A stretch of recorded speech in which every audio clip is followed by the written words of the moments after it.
नमस्कार दोस्तों और प्यारे बच्चों। आज मैं आपके लिए मुंशी प्रेमचंद जी की कहानी ईदगाह लेकर पुनः उपस्थित हुई हूँ। यह कहानी बाल मनोविश्लेषणात्मक शैली पर लिखी गई कहानी है। वैसे तो प्रेमचंद की अधिकांश कहानियाँ जो हैं यथार्थवाद और आदर्शवाद का उदाहरण होती हैं। ईदगाह भी उनमें से एक कहानी है जो यथार्थता को व्यक्त करती है। आइए अब इस कहानी का सारांश और समीक्षा हम देख लेते हैं। ईदगाह कहानी का सारांश और समीक्षा। मुंशी प्रेमचंद की प्रसिद्ध कहानियों में से ईदगाह एक प्रसिद्ध कहानी है। बाल मनोविज्ञान पर आधारित यह कहानी साहित्य समीक्षकों तथा सामान्य पाठकों द्वारा समान रूप से रची गई है। इस कथा के माध्यम से लेखक ने ईद जैसे महत्वपूर्ण त्यौहार को केंद्र बनाकर ग्रामीण मुस्लिम जीवन या परिवेश का भावात्मक रूप से खूबसूरत चित्रण प्रस्तुत किया है। प्रस्तुत कथा में बालक हामिद का चरित्र यह संदेश देता है कि अभाव उम्र से पहले ही बच्चों को बड़ों जैसी समझदारी पैदा कर देता है। प्रस्तावना देखकर आप समझ ही गए होंगे कि एक बाल मनोवैज्ञानिक की कहानी है। यहाँ पर मुंशी प्रेमचंद जी जीवन की कटुता का संदेश भी देते हैं कि अभावता, निर्धनता व्यक्ति को बचपन में ही बड़ा बना देती है, यानी कि उम्र से पहले ही बच्चा जो है परिपक्व बन जाता है। अपनी समस्याओं से ग्रसित जो जीवन है उसको समझते झेलते हुए बालक जो है कैसे अपनी उम्र से पहले ही परिपक्व बन जाता है और किस तरीके से वो अपनी बूढ़ी दादी माँ की परेशानियों को देखता समझता हुआ उनके लिए एक चिमटा खरीद के लेकर आता है। आइए अब कहानी का शीर्षक भी हम देख लेते हैं। किसी भी रचना में शीर्षक एक विशिष्ट महत्व रखता है। कहानी का शीर्षक संक्षिप्त, प्रभावपूर्ण और कथा वस्तु से संबंधित होना चाहिए। इस कहानी का शीर्षक इन सभी गुणों को अपने आप में समेटे हुए है। कहानी की पूरी कथा वस्तु ईदगाह के चारों ओर घूमती रहती है, इसलिए इस दृष्टि से ईदगाह शीर्षक कहानी के लिए उपयुक्त और सटीक है। आइए अब कहानी की कथा वस्तु भी हम देख लेते हैं। ईदगाह कहानी का कथा वस्तु संक्षिप्त है, यद्यपि प्रेमचंद जी ने अपने आदर्श एवं आत्मक शैली और वर्णनात्मक के द्वारा इसे विस्तृत रूप प्रदान किया है, परंतु फिर भी कहानी अपनी गति नहीं छोड़ती, बल्कि इस विस्तार से पाठक के हृदय को जोड़ती हुई आगे बढ़ती रहती है। कहानी की पूरी कथा वस्तु माता पिता विहीन बालक हामिद के इर्द गिर्द घूमती रहती है, जो अपनी दादी माँ अमीना के साथ रहता है। दोनों अत्यंत निर्धनता के साथ अपना जीवन यापन जी रहे हैं। ईद का त्यौहार आ गया।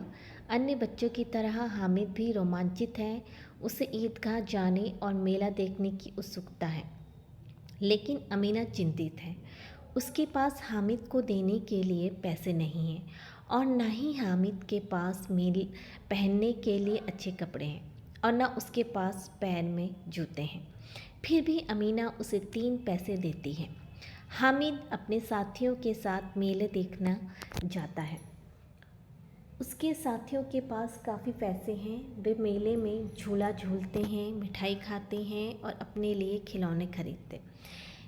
लेकिन हामिद दूर खड़ा होकर उनकी तरफ देखता रहता है, यानी कि अपने ही हम उम्र को वो मिठाई खाते हुए, खेलते हुए, अच्छे अच्छे खिलौने खरीदते हुए देखता है। लेकिन हामिद के पास 3 पैसे होने के कारण, पैसे की कमी होने के कारण वो ना ही मिठाई खरीदता है, ना ही खिलौने खरीदता है और ना ही जो है झूला झूलता है।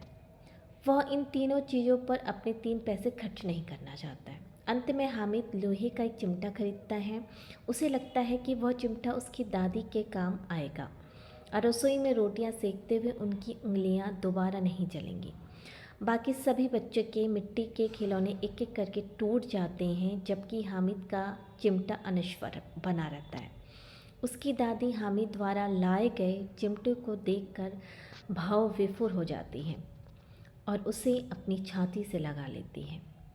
इस प्रकार 4-5 साल के एक छोटे बच्चे ने अपनी इच्छाओं को जब्त करके अपनी दादी माँ के प्रति जिस सद्भाव और विवेक का परिचय दिया है, यह पाठक के हृदय को द्रवित कर देता है। कहानी की कथा वस्तु संक्षिप्त है, परंतु प्रेमचंद जी ने इस कथा का विस्तार ईद के ग्रामीण जीवन का वर्णन करके और ईदगाह मेले का स्वाभाविक वर्णन करके कहानी को एक नई दिशा देने का प्रयास किया है। इस प्रकार कहानी में संक्षिप्तता, मौलिकता और जिज्ञासा जैसे सभी गुण बने रहते हैं। कहानी कितनी मार्मिक है, सटीक है, ये हामिद की जो भावनाएं हैं उन्हें देखकर सुनकर ही पता चलता है कि एक छोटा सा बच्चा अपनी दादी माँ को तवे में रोटियां सेकते हुए देखता था। जब उनकी उंगलियां जल जाती थीं तो वो छोटा सा बच्चा यह जान गया कि दादी माँ को चिमटे की आवश्यकता है। बहुत सुंदर कहानी। आइए अब इस कहानी का पात्र एवं चरित्र चित्रण भी हम देख लेते हैं। ईदगाह कहानी का मुख्य पात्र हामिद है। सारी कहानी उसी के इर्द गिर्द घूमती है।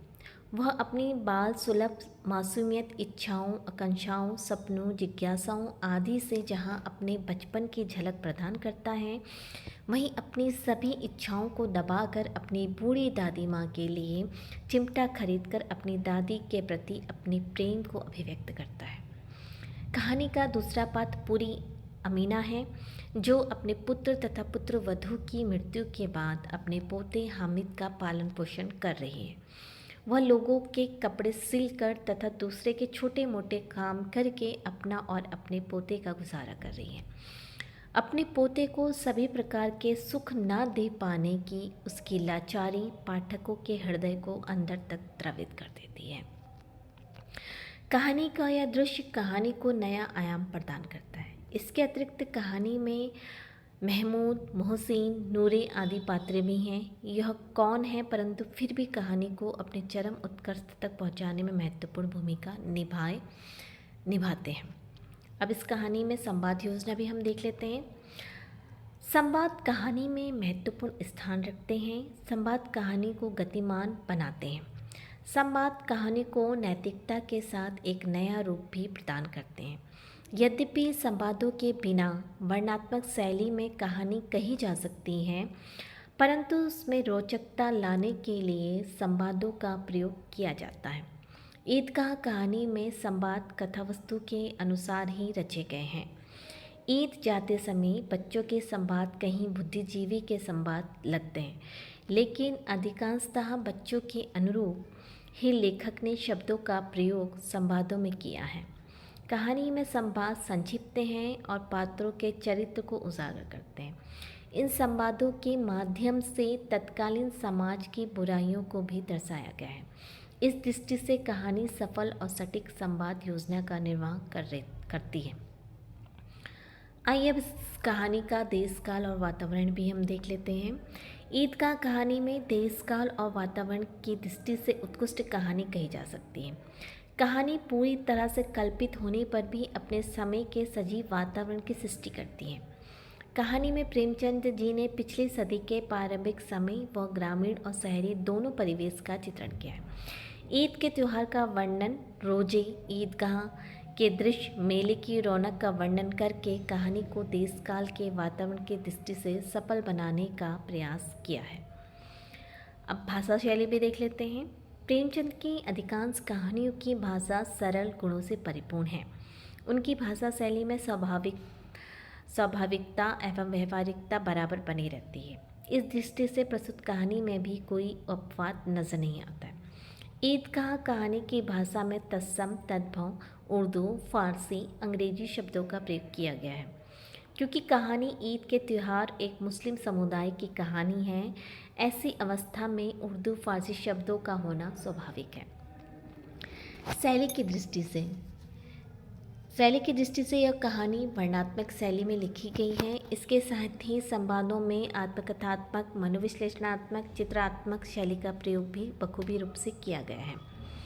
कहीं कहीं स्थानों पर भावात्मक शैली के भी उत्कृष्ट उदाहरण देखे जा सकते हैं। कहानी का अंतिम दृश्य भावात्मक शैली का उत्कृष्ट उदाहरण कहा जा सकता है। कहानी का उद्देश्य।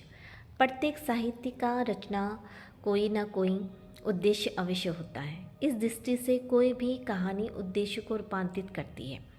सजीव प्रेमचंद ऐसे सामाजिक सरोकार के कहानीकार के रूप में माने जाते हैं। उनकी कोई भी साहित्यिक रचना निरुद्देश्य नहीं कह जा सकती है। इस कहानी का मुख्य उद्देश्य गरीबी की अभिव्यक्ति करना है कि गरीबी, लाचारी और बेबसी ने बच्चे को छोटी उम्र में ही परिपक्व बना दिया है। हामिद द्वारा अपनी इच्छाओं को जब्त करके अपनी बूढ़ी दादी माँ के लिए चिमटा खरीदना इसी तथ्य को प्रमाणित करता है कि इसके अतिरिक्त माता पिता भी गरीब बच्चों की मनोदशा, उनके अभिशप्त जीवन, बुढ़ापे में बेसहारा औरतों के लिए जीवन यापन की समस्या, समाज में व्याप्त आर्थिक विषमता, भ्रष्टाचार की समस्याओं का चित्रण प्रस्तुत कहानी का प्रमुख उद्देश्य कहा जा सकता है।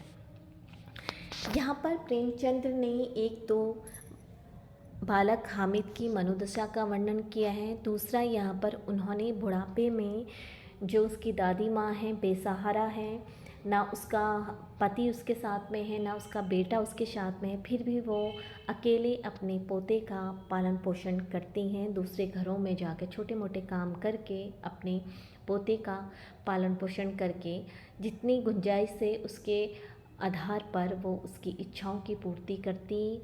हालांकि वो उसकी पूरी इच्छाओं की पूर्ति नहीं कर पाती है, जिसके लिए वो अपने आप को लाचार समझती है, लेकिन उसके बावजूद भी वो हामिद और अमीना दोनों एक दूसरे के साथ खुशी से जीवन बसर करते हैं। कहानी आदर्शवाद को संबोधित करती हुई दिखाई देती हैं, जो यथार्थता को व्यक्त करती हैं।